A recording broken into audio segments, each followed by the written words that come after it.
مشائخ نے روزے کے آداب میں 6 امور تحریر فرمائے ہیں کہ روزے دار کو ان کا اہتمام ضروری ہے۔ اول، نگاہ کی حفاظت، کہ کسی بے محل جگہ پر نہ پڑے، حتیٰ کہ بیوی پر بھی شہوت کی نگاہ نہ پڑے۔ پھر اجنبی کا کیا ذکر، اور اسی طرح کسی لہو لعب وغیرہ ناجائز جگہ نہ پڑے۔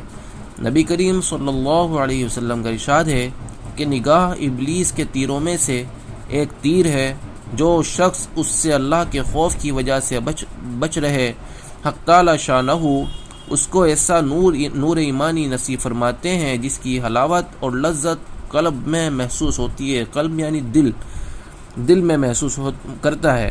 صوفیہ نے بے محل کی تفسیر یہ کی ہے کہ ہر ایسی چیز کا دیکھنا اس میں دخل ہے جو دل کو حق تعالی جل شانہ سے ہٹا کر کسی دوسری طرف متوجہ۔ دوسری چیز زبان کی حفاظت ہے۔ جھوٹ، چغل خوری، لغو، بکواس، غیبت، بدگوئی، بد کلامی، جھگڑا وغیرہ سب چیزیں اس میں داخل ہیں۔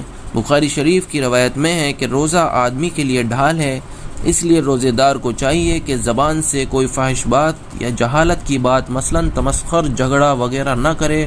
اگر کوئی دوسرا جھگڑنے لگے تو کہہ دے کہ میرا روزہ ہے، اور اگر وہ بیوقوف نہ سمجھ ہو تو اپنے دل کو سمجھا دے کہ تیرا روزہ ہے، تجھے ایسی لغویات کا جواب مناسب نہیں۔ بالخصوص غیبت اور جھوٹ سے تو بہت ہی احتراز ضروری ہے کہ بعض علماء کے نزدیک اس سے روزہ ٹوٹ جاتا ہے، جیسا کہ پہلے گزر چکا ہے۔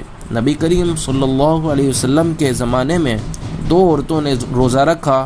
روزے میں اس شدت سے بھوک لگی کہ ناقابل برداشت بن گئی، ہلاکت کے قریب پہنچ گئیں۔ صحابہ کرام رضی اللہ عنہ نے نبی کریم صلی اللہ علیہ وسلم سے دریافت کیا تو حضور صلی اللہ علیہ وسلم نے ایک پیالہ ان کے پاس بھیجا اور ان دونوں کو اس میں قے کرنے کا حکم فرمایا۔ دونوں نے قے مطلب الٹی کی تو اس میں گوشت کے ٹکڑے اور تازہ کھایا ہوا خون نکلا۔ لوگوں کو حیرت ہوئی تو حضور صلی اللہ علیہ وسلم نے فرمایا کہ انہوں نے حق تعالی شانہ کی حلال روزی سے تو روزہ رکھا اور حرام چیزوں کو کھایا کہ دونوں عورتیں لوگوں کی غیبت کرتی رہیں۔ اس حدیث سے ایک مضمون اور بھی مترشح ہوتا ہے کہ غیبت کرنے کی وجہ سے روزہ بہت زیادہ معلوم ہوتا ہے، حتیٰ کہ وہ دونوں عورتیں روزے کی وجہ سے مرنے کے قریب ہو گئیں۔ اسی طرح اور بھی گناہوں کا حال ہے، اور تجربہ اس کی تائید کرتا ہے کہ روزمرہ روزے میں اکثر متقی لوگوں پر ذرا بھی اثر نہیں ہوتا اور فاسق لوگوں کی اکثر بری حالت ہوتی ہے۔ اس لیے اگر یہ چاہیں کہ روزہ نہ لگے تب بھی اس کی بہتر صورت یہ ہے کہ گناہوں سے اس حالت میں احتراز کریں، بالخصوص غیبت سے، جس کو لوگوں نے روزہ کاٹنے کا مشغلہ تجویز کر رکھا ہے۔ حق تعالی شانہ نے اپنے کلام پاک میں غیبت کو اپنے بھائی کے مردار گوشت سے تعبیر فرمایا ہے، اور حدیث میں بھی بکثرت اس قسم کے واقعات ارشاد فرمائے گئے ہیں، جن سے صاف معلوم ہوتا ہے کہ جس شخص کی غیبت کی گئی اس کا حقیقتاً گوشت کھایا جاتا ہے۔ نبی کریم صلی اللہ علیہ وسلم نے ایک مرتبہ چند لوگوں کو دیکھ کر ارشاد فرمایا کہ دانتوں میں خلال کرو۔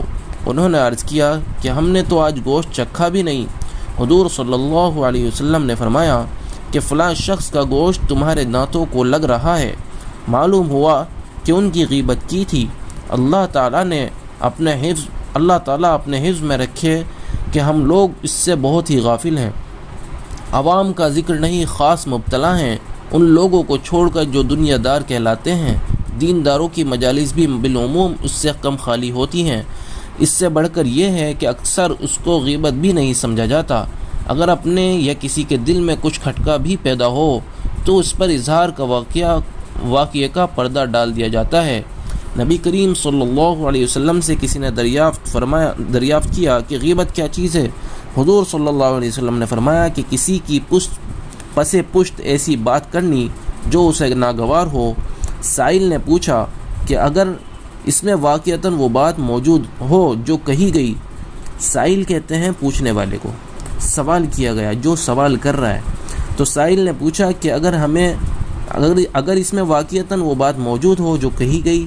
حضور صلی اللہ علیہ وسلم نے فرمایا جب ہی تو غیبت ہے، اگر واقعتاً موجود نہ ہو تب تو بہتان ہے۔ ایک مرتبہ نبی کریم صلی اللہ علیہ وسلم کا 2 قبروں پر گزر ہوا تو حضور صلی اللہ علیہ وسلم نے ارشاد فرمایا کہ ان دونوں کو عذاب قبر ہو رہا ہے، ایک کو لوگوں کی غیبت کرنے کی وجہ سے، دوسرے کو پیشاب سے احتیاط نہ کرنے کی وجہ سے۔